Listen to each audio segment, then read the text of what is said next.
Welcome to the Confessions of a Reluctant Caregiver podcast. We're happy you're here. On the podcast, we're certain that you'll relate to the caregiver stories and find comfort with your honorary sisters. Now, before we start, I want to remind you to go to our website, confessionsofareluctantcaregiver.com, and sign up for our newsletter. It's full of useful information that you can immediately use. Now, let's learn more about today's guest. Hey, Jay. Hey, Natalie. Guess who we have today? I don't know. Who is it? Yes, we do. We have Cathy. Oh, yeah. I forgot.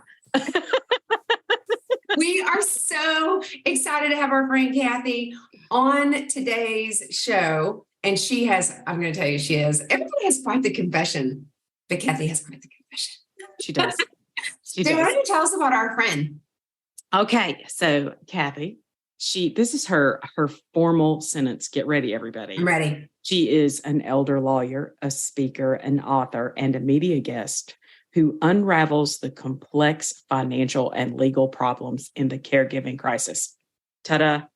That was nice, wasn't it? Pretty nice. Yeah, I know. But there is so much more, as you said. She has a caregiving journey. That was the foundation. This is the good stuff right here. So Cathy, this is the money.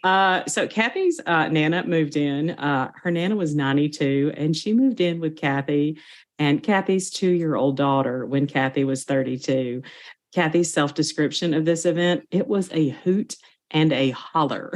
So from there, Cathy has cared for 8 family members and friends over the last 30 years. And I think I'm going to speak, that is where really all this insight came from, the legal complexities of caregiving. And this is interesting because nobody talks about this. I don't think the real cost, Nat, of family caregivers, especially to women, that is so frequently ignored. So, and she said, someone needs to speak up about this. Cathy, sounds like you self-appointed yourself. We love self-appointed. I know. She is a speaker and an author, writing 3 books already. I'm sure there's many more to come. Oh, the books are so good. I know. Even if you totally read them just by their title alone, the one about, I know. Okay, so Who Moved My Teeth? That was my best title ever. That was the best title ever, preparing for self, loved ones, and caregiving. Who moved my teeth? That's I know. My teeth. So Cathy, today you take care of, your mom sounds like she's in great health. She's 94. Cathy and her mom on socials, on social media, she's on TikTok and LinkedIn. Yeah, we're on TikTok. Your mom is on TikTok. So Cathy, I feel like we have a lot to talk about. Natalie and I are done talking because we want to hear about all your stories. Yeah, and I want to make sure, Cathy Sikorski, right? Yes. That's right. Cathy Sikorski. Yep. You did good, Natalie. You did good. So, Cathy, we have a lot to talk about because the fact that your mom is on TikTok really blows me away, first of all.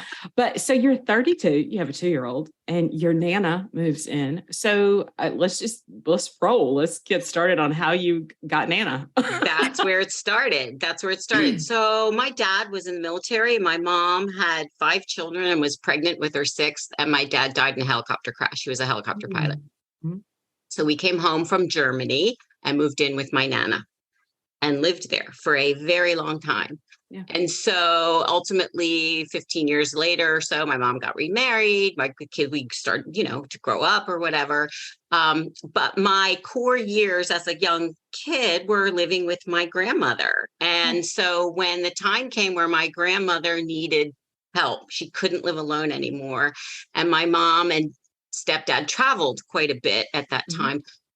It was, where do we go with Nana? What happens? And every one of us, my brothers and sisters, all wanted to return the favor. I mean, we just moved into her house, right? A ton of us when she was already well into her 60s, which now I can't even imagine that because I know what that means. That's like a baseball team or a basketball team plus how rude.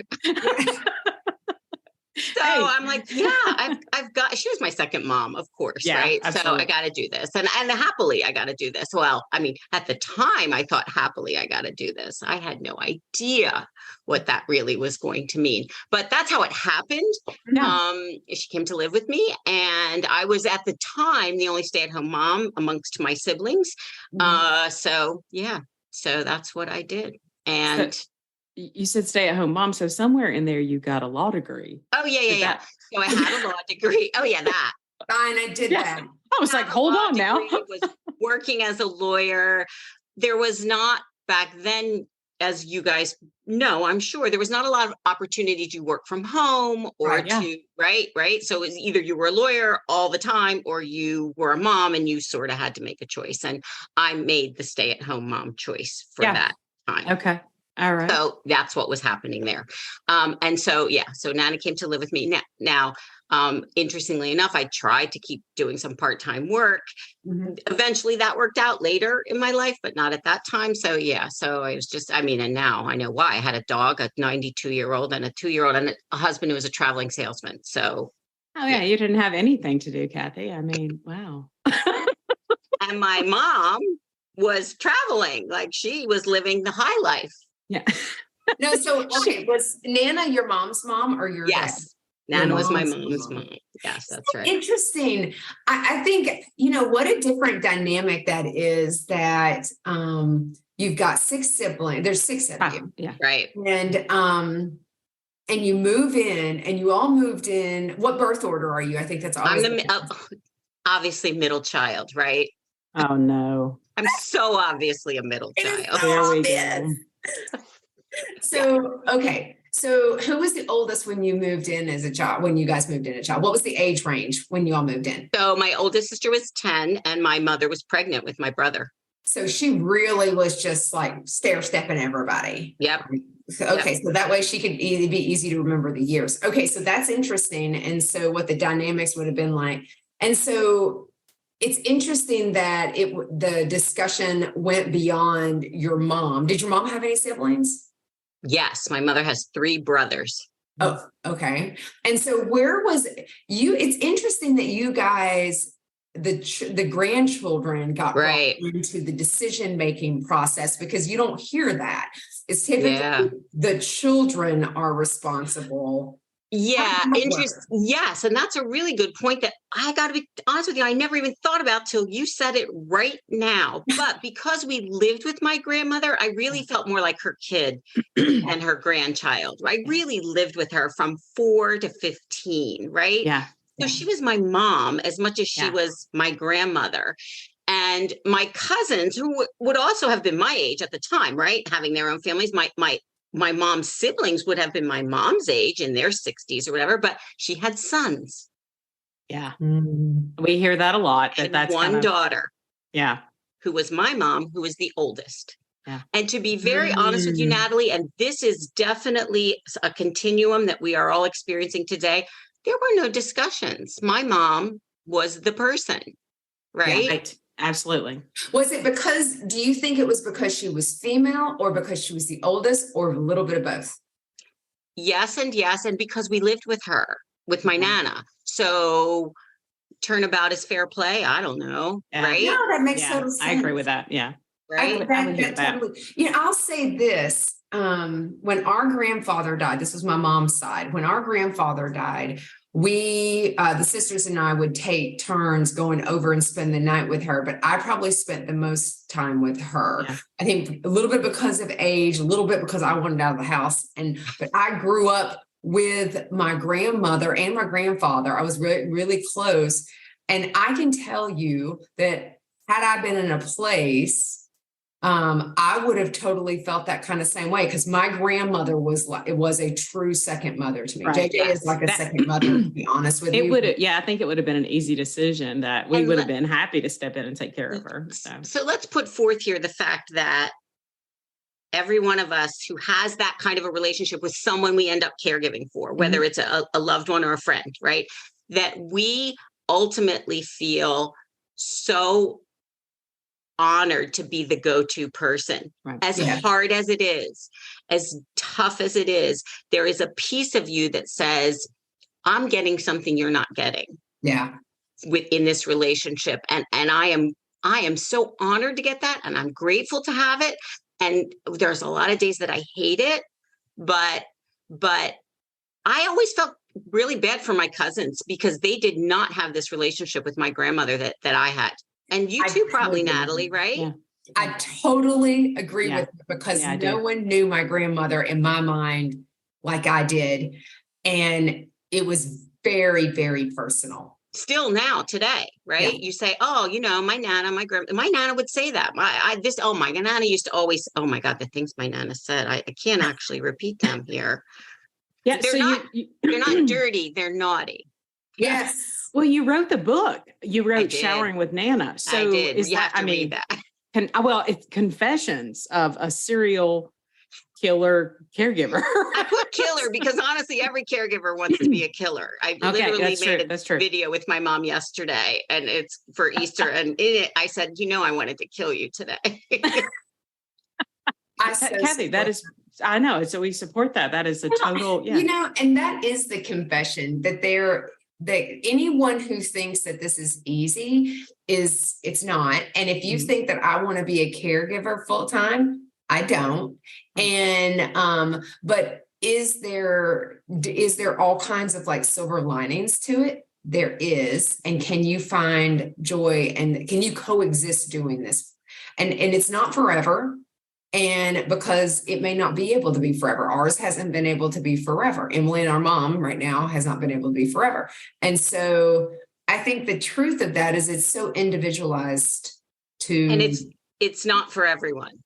That's the other confession. It's not, there are people who shouldn't even try. Mm-hmm. It's not for you. And you should be okay with saying, this is not for me. I can do a lot of things to help you, the caregiver, but I can't do these things that you can do. I can't. It's okay. Yeah. It's okay.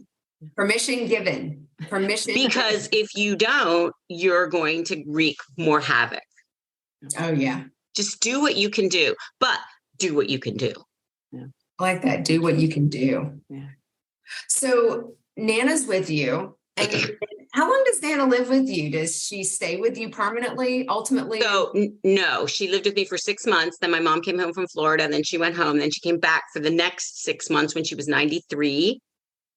And then I got pregnant with my second child. And I said to my mom, I can't have an infant, a 3.5, 4-year-old, and a dog. I can't. I just do what you can do. And I knew that I could not do that. I had really reached the end. My Nana started doing some sundowning things, Absolutely. Yeah. And that was dangerous and scary. And she stole my dress, and that pissed me off. So what was she thinking? My brand new dress. The fact wearing it at breakfast, dripping jelly on it. I'm like, how many times do I buy a new dress when I'm a caregiver? Once a year? Oh my God, I was so mad. She said it was in my closet. It looks great. And you know what? She's right. It was. I put it in her closet to hide it. Like an idiot. Anyway, whatever. Wait a second.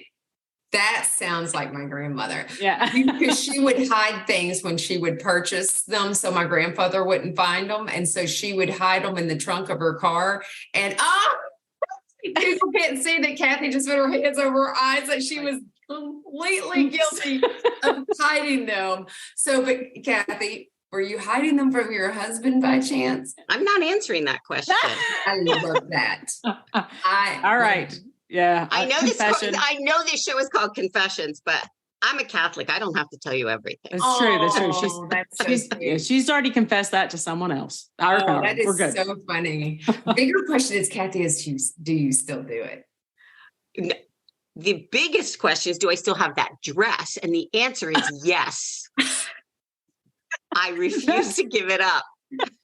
It's a treasure. It is a treasure. I'm pretty sure it doesn't fit, but it's okay. Whatever. It's okay. Whatever. So you've got 8 more, over 30 years, you add 8 more caregiving people to your repertoire. How did you just keep falling into it? Did you just draw the short straw, or you didn't put your finger on your nose fast enough? How did that work? Exactly. All the above. The caregiving train comes down the tracks and stops at my house, and everybody gets off. That's what happens, right? Because now I'm the expert. Yay. Yeah. Congratulations. Yeah, thanks. Dubious honor.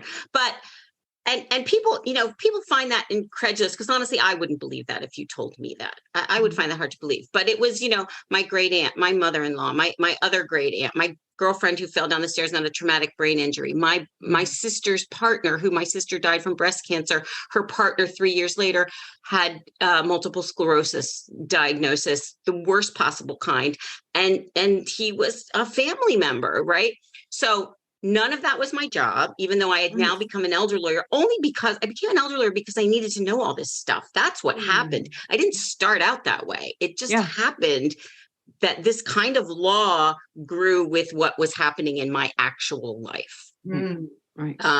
And so some of those caregiving episodes were short-lived, and some of them were temporary and then went back, would go back and forth.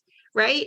And honestly, I'm going to say this right now for your audience. I count my husband in there, who had to have a knee surgery and a torn quadricep muscle surgery, because I still had to pack a lunch for him before I went out for my day. That counts, you guys. Yes. Well, you said that was 2 years almost. Two different surgeries over a 2-year period of time. So yes, it happened twice in 2 years that went on for several months. Yes. Yeah. I count myself as a caregiver for my husband, Cathy, and there's nothing wrong with him. Okay, well, I wasn't saying that part. But okay, I'm just saying, I confess.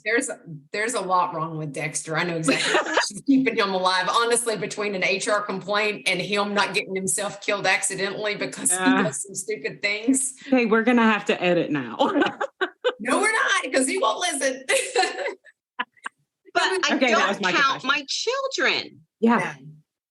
Which is wrong, but that's a whole other story. No. Okay. That's kind of that's my, my responsibility. But it's wrong. It is caregiving. Everything's caregiving. Everything that steps you out of being a selfish, self-centered person who only has to take care of themselves is caregiving. Sorry. So I love that you say that everything, because I know the challenges that we've had with Mom, and you say, your elder law experience was like forced, because I feel like I needed to become either, specialized in estate financial planning with everything with Mom. So when did that need really hit? Was it during all those 8 people? Was it with Nana? Like, what did you find you didn't know, Cathy? So only with Nana, in the sense that if I had to talk to the doctor and they wouldn't talk to me, how do I fix that? She's my grandmother. I'm not her spouse. I'm not, right. They used to be a lot better about that. And it's not as hard for medical issues, although get your powers of attorney. I'm going to, put my commercial in there, get them, because that's the document you need to talk to people. Right. Yeah. But for financial issues, nobody will talk to you. Unless you have some authority. So that's where it sort of started. Like, nobody will talk to me. I can't get things done. What do I need to do? And elder law is a very young area of the law, you guys. It didn't exist in a big way 30 years ago like it does now. And so we elder lawyers were learning this along with caregivers, to be perfectly honest with you. And so why can't, what's going on with Medicare? Why are they not paying her bills? Who can I talk to? Why is her Social Security messed up? Why can't I get durable medical equipment? Why won't they let me have that? Those kinds of things. Because I'm a lawyer, I'm going to sue you. I need a wheelchair, right? It's a forced field almost. It's like, this was a forced sort of field of specialty. And with every person, every time a thing came up where I needed to figure out how to fix it, of course, my tendency is to take the legal route, right? That's who I am. So I'm like, is there a legal route that I have here? And what's the practical piece that I can combine with the legal piece to make this easier for me? It started out to be all about me, right? And then I thought, guess what? This is what everybody's experiencing. Everybody's experiencing this. Yeah. They don't, like you said, JJ, it's a learning curve the instant you become a caregiver. Yeah, absolutely. Absolutely. I'll tell you this. I don't think, just kind of being authentic, which everybody knows that I am, I don't know that I would have thought about elder law and how broad it probably could be. Like where you're talking about, it evolved out of need, and the examples that you just gave. And I think because we're very litigious, is that the right word? We're a very litigious society. Everyone loves to sue, but I don't know how many people are thinking, I'm going to on the elder law side, and where would that be appropriate? And it's interesting some of the examples that you gave, because to me, an attorney is your greatest form, is an advocate. And they're the ones that are helping you to navigate, along with caregivers who are advocates themselves. So that's a different, higher level of expertise of advocacy. And so I think that's really interesting that it wasn't an evolved kind of, I don't want to say field, but a subset of the field, and how to utilize that. Do you think that, people have attorneys? Do you think that, would you advise that people have an elder law attorney at a certain point, someone who specializes in that, just to say? Absolutely. Okay, because I don't think we've ever talked about anything like that. So here's the thing. People, their first tendency is to go to an estate lawyer. Right. I'm going to tell you right up front, estate lawyers are for dead people. Elder lawyers are for live people who are sick. Okay, that's good to know. I didn't know that. That's a point. As simple as that. Estate lawyers are for dead people. What happens when I'm dead? Elder lawyers are for live people. Now, that's Cathy's quote. It is. There are many estate lawyers who do elder law, and that's great. That's wonderful. There are a lot of elder lawyers who do some estate work, also wonderful. But there are some estate lawyers who do not do elder law at all. They do not do anything around Medicaid, powers of attorney for Medicaid planning, what has to be in that. They don't, that's not their forte. They're for dead people. So yes, your basic general practice attorney is not going to know the complexities, which you guys already know. You already know the complexities of dealing with a caregiving situation, even from a legal perspective. Your wonderful general practice attorney who's going to do a dog bite or a neighbor dispute or whatever does not deal with this. Right. And lawyers who, as wonderful as they are, make things so complex that this particular area of law, especially when it comes to the money part, which I have a special affinity for paying attention to the money part, has to really be a person who deals with this on a regular basis and has lots of clients. So they've seen a lot of stuff that can go wrong. And here's a teeny tiny piece. There's something called Jimmo versus Sebelius. Kathleen Sebelius was the Secretary of Health and Human Services. And Jimmo, whoever that is, sued them because that family could not get occupational and physical therapy for their loved one because the therapists were telling them, you're not going to get any better. There's no point in having any more therapy because you're not going to get any better. That is not the standard. That is not the law, and that is not the standard. And we have been fighting this, Jimmo versus Sebelius, for all your listeners who have this problem, or write it down if you think you might. The standard is, will my loved one get worse if they don't continue to have therapy? My brother-in-law had the worst possible kind of multiple sclerosis. He needed dexterity in his hands to eat, to use his wheelchair, which was electric, right? And if you stopped therapy, that he would atrophy. He would no longer be able to use his hands. And of course, he wasn't going to get better by definition. You don't get better from the worst possible multiple sclerosis. Your muscles don't repair themselves. You don't get better. What you need is therapy to continuously stay at a level where you can use your hands for what you need. And that is a fight that continues today. And it's been going on for 10 years. Wow. That's what an elder lawyer can tell you, that your general practice attorney and maybe your estate attorney won't know. Hey ladies, I need to interrupt for just a second to share about the Sisterhood membership. It's basically a sale every day, and the best part, it's free. Here's the details. We're partnering with our friends at Benefit Hub and other care partners to save you money. With over 200,000 participating companies across the U.S. and abroad, you'll find discounts at your favorite local stores, huge savings on vacations, amazing deals on home, auto, and supplemental insurances, and everything in between. Go to confessionsofareluctantcaregiver.com to sign up, and then definitely tell your friends about it. They can join too.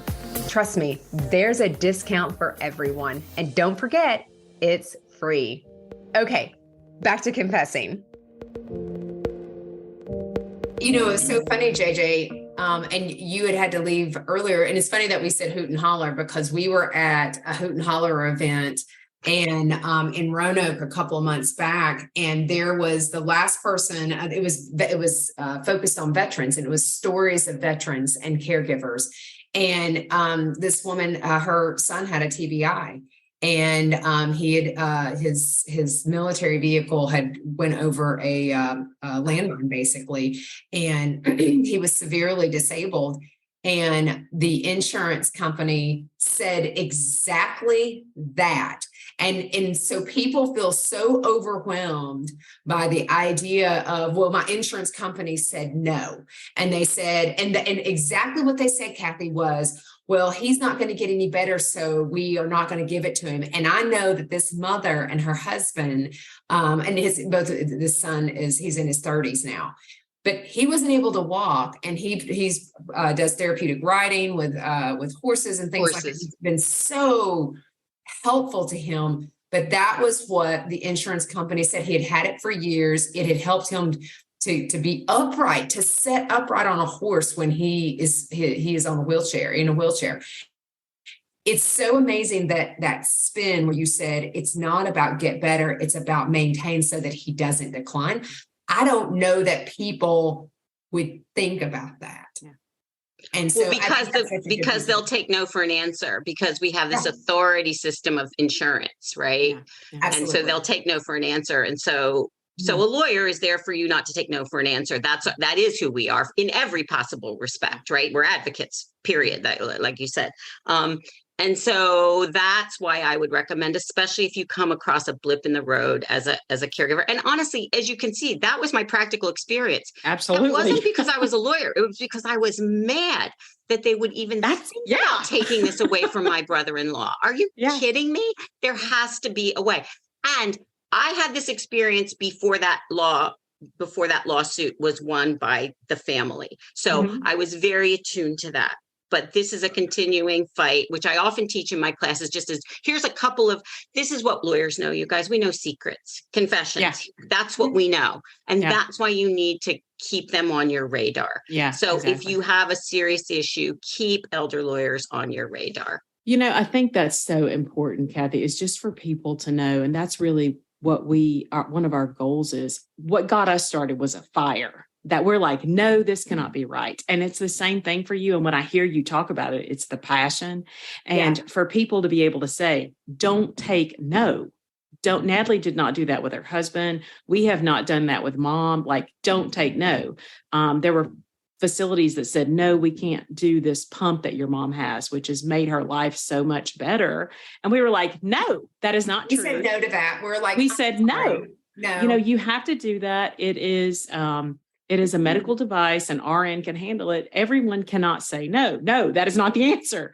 And I think that's really interesting that, you share that with people, is to say, yes, if you're just willing to not take the no, there are always ways. And that's advocacy. And I think, a good friend of mine said something the other day. Carl works in Health and Human Services in Virginia, and he focuses on helping his staff who work at Department of Social Services. He has these signs around the building that says, how can I get to a yes? Yeah, exactly. And if we live by this mantra of how can I get to a yes, because I can tell you, people in the industry, like there's so many people, and we've experienced this with our mom. It's like, if honestly, and we love the young lady who we worked with under trying to help our mom with the Choices program, but she felt like at times a stereotypical government worker. And we did more work for her that she didn't have to do. And the more we did for her, the more she would help us. But had we just solely relied on her, and we knew more than the average bear. So I knew exactly what the things were that had to be done. So I could say, I was actually reinforcing her like, oh my gosh, this is so helpful. Thank you so much. If I was not propping her up, honestly, and I was just saying, Whitney, can you do this for us because it's your job? It would have taken longer. We would not have gotten people where we needed. Yeah. So two things. What has to happen for you to say yes, because if I can do some of that, I'll do it, which is what you just told me, which is awesome. And be okay with that, right? Be okay with that, because all you want to do is get to the yes. So number one, what has to happen, right? What has to happen? And the other thing is, elder lawyers are hug lawyers.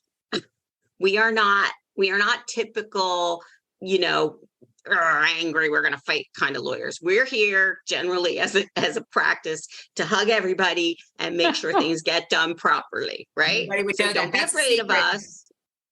It was what that's Natalie? A secret. Nobody would have thought elder law. Nobody would have thought they would. That's what I call it. I do hug law. Yeah, that's what I do.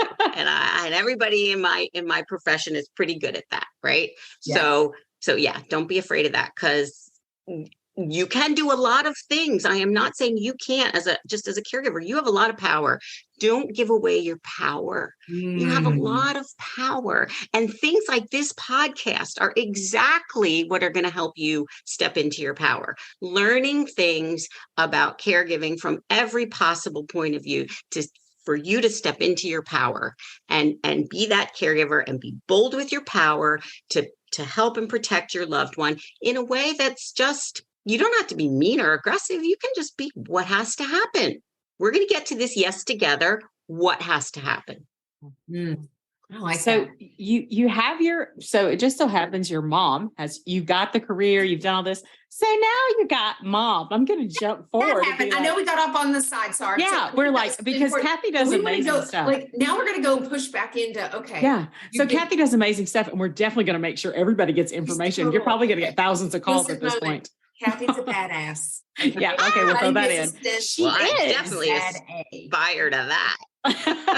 But so you've got your mom who does TikTok videos with you. I mean, she does. So tell us what happened. How did you get your mom? Yeah. So my mom lives 2 miles down the street from me. Yeah. In her own house, drives a car every day. We just bought my 94-year-old mom a new car because her car was 20 years old. And a friend of mine said, well, that's positive thinking. And I'm like, yeah, she needs a car. And the funny thing is, she didn't mind writing a check for a car. That wasn't her problem. Her problem was she didn't want to learn new things inside the car. Oh, gotcha. Right? No, I got a new car and I still don't know how half of it works. Exactly. So we bought her a car with the most basic, same brand, like as close as we could get to her car. And so now what does she do? She complains about that. She wanted like crank windows. Yeah, we couldn't do that. But anyway, so she lives down the street from me. So I see her all the time. I talk to her almost every day. And I don't know, just like, oh, I'll tell you what happened with TikTok. My daughter says, Mom, 5 years ago, Mom, they're going to get rid of TikTok. Get an account. And I'm like, what am I going to do with TikTok? One more social media thing. I can't stop. So I was never on Snapchat. I barely use Instagram. I'm like Facebook and LinkedIn, I was on Twitter, but that's it for me, right? Facebook and LinkedIn. And so I'm on TikTok and I'm seeing all these people do stuff with, their family. And I'm like, okay, Mom, we're going to do TikTok videos. So that's what we do. We do TikTok videos, me and my mom, just about whatever her wisdom of the day happens to be. And she's hilarious and does not know that. She doesn't know that she's hilarious, but she's hilarious. Yeah. So does your mom live independently or does she live in a community? Nope. By herself in her house, in her big old house, all by herself.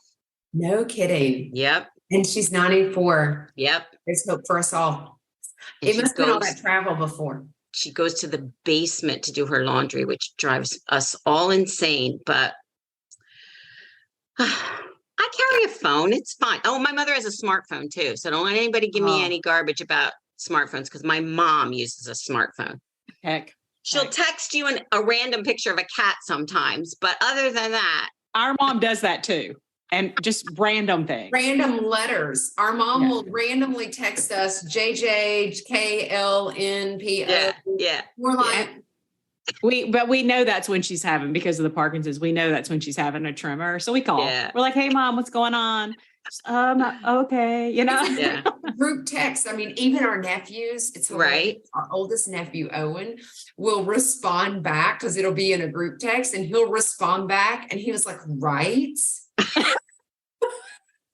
This is awesome though. We have to give our moms credit for that.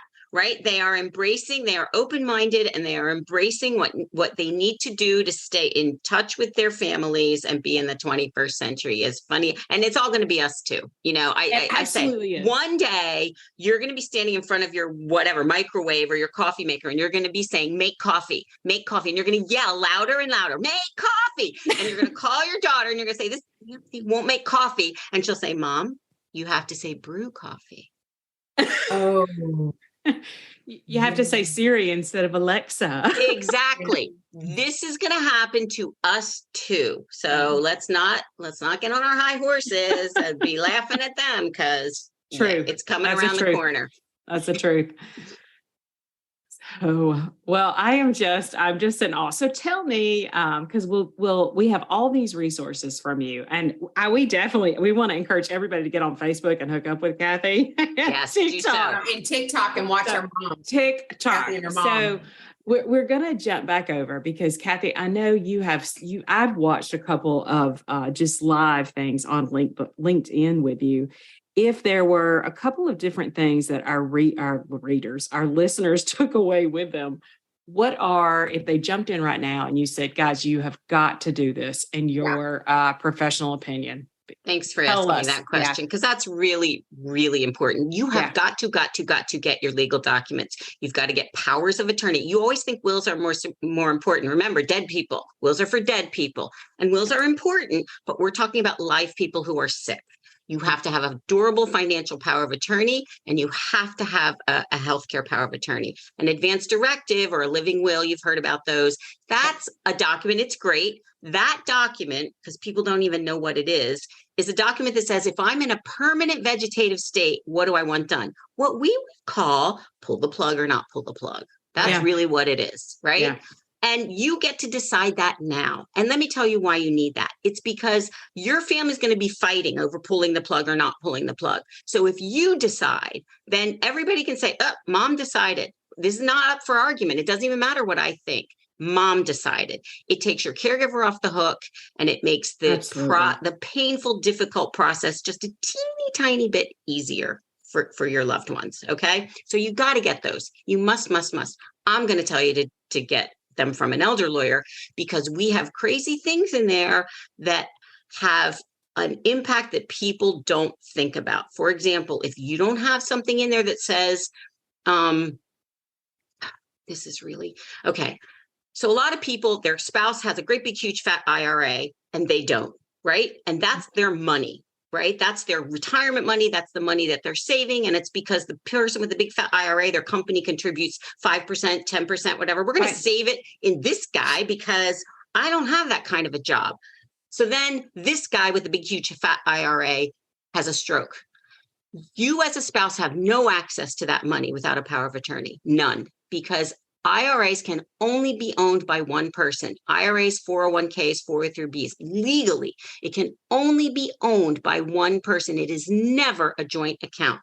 And if that's your money, if that's all your money, all your big savings money, you need access.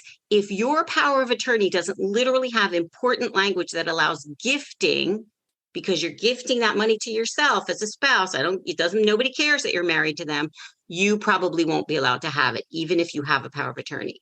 Wow. You have to have the right language. And now we know, we're going to look at our power of attorney. This is what elder lawyers know.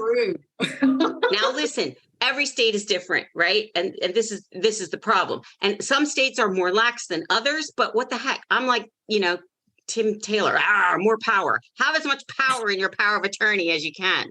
And I say put in unlimited gifting between spouses. That's literally legal jargon, unlimited gifting. That's why you need those documents, but they also have to be right. That's why you don't download them from the computer and sign them like you think you're a lawyer and know what you're doing. Google. Right. She knows everything. Google and WebMD. Didn't you know that, Cathy? And I'm okay with learning from that. That's awesome that we can learn from those things. But especially if you're a person with assets, go to the professional. Whatever it costs, you're going to save yourself tens of thousands of dollars in the future. So, Kathy, I will tell you what we hear the majority of the time is people are terrified of the price. They're like, I'm going to go in and have to spend $4,000 or $5,000. Well, quite frankly, that's baloney. And, Okay. I agree that there are lawyers who do that. Call another lawyer. Okay. Call until All you right. get a price you can afford, Got because it. there are good lawyers who are hug lawyers who will work with you with a price you can afford. And you know what? Bring them a family. Say, you know what? I'll bring in me, my husband, my mom, my dad, my brother, my sister. That's 6 people. What kind of a deal will you give us? Oh, I love deals. Right?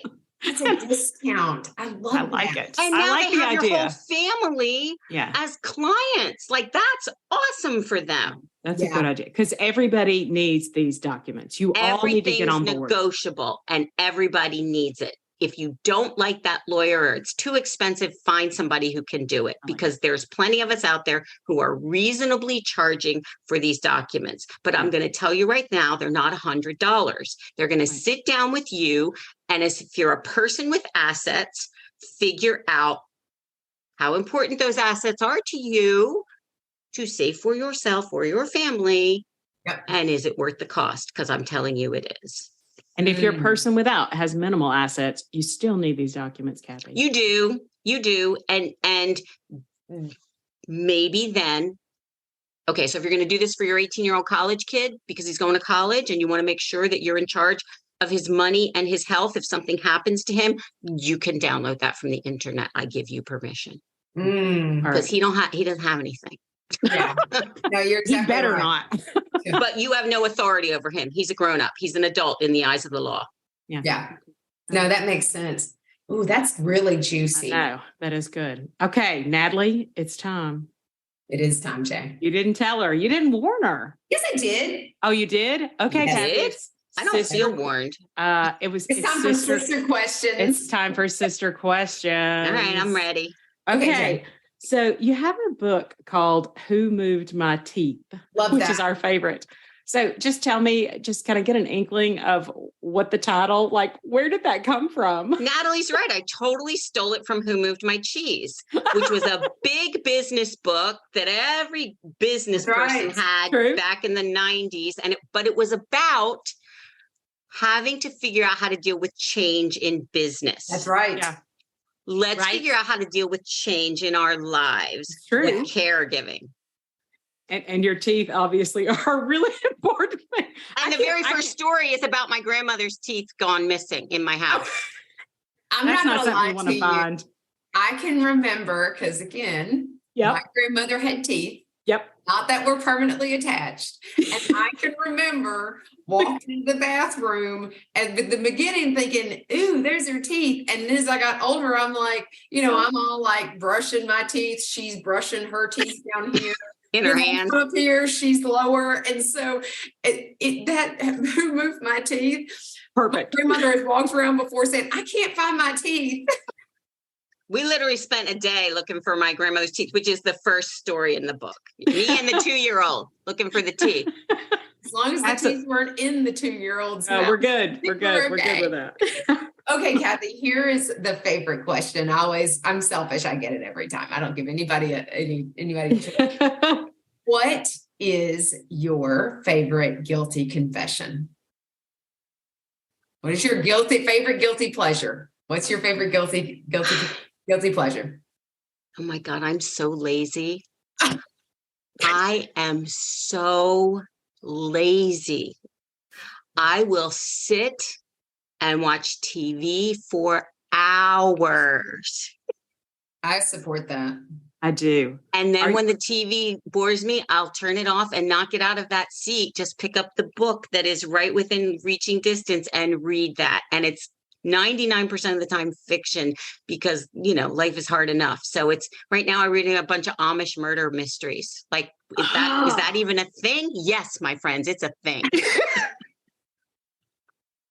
Amish murder mysteries. So good. Cathy Sikorski's our guilty confession. The guilty confession that is your addiction to their current addiction to Amish murder mysteries. Okay, that's a first. We've had a lot of food confessions, Cathy, but I got to tell you, that's a first. It takes all kinds. That's what I'm going to say. I know. That is fantastic. Cathy, thank you so much for being with us. Oh, thank you. Thank you for letting me talk about this stuff that's so important. And it's just so great that every message, I mean, I love your podcast. I'm listening to them all the time. And I just love that you're sharing this with people. It's so important and so good. And you women are really good. And to all you caregivers out there, I love and respect you so much. I know how hard this is, and you are very special people, and you deserve so much that I'm sure you're going to give them my contact information, my email. All of it. Absolutely. Just email me. I'll answer anything I can answer. I'm only licensed in Pennsylvania, so it's not legal advice in the sense that you can do anything with it, but I'll answer any question you have. Oh, absolutely. Thank you, Cathy. You're my people. Yes. We are, you know what, that's the thing. So many people feel so alone. And the reality is a caregiver is a caregiver in the sense of that we would all bend over backwards to support another caregiver because we get it. Yes. We do get it. Yes. So guys, thanks so much. Jay, thank you. From you. Any last words from you as you're leaning in? Because I don't know how you can miss that one. No, I have to go lay down. I'm exhausted now. Oh, yeah, we understand. Cathy, go rest. Read some Amish murder mysteries. Thanks to everybody for listening. We cannot wait to talk to you next time. Thanks, guys. See ya. Bye. Well, friends, that's a wrap on this week's confession. Again, thank you so much for listening. But before you go, please take a moment to leave us a review and tell your friends about the Confessions podcast. Don't forget to visit our website to sign up for our newsletter. You'll also find the video recording of all of our episodes on the Confessions website and our YouTube channel. Don't worry, all the details are included in the show notes below. We'll see you next Tuesday when we come together to confess again. Till then, take care of you.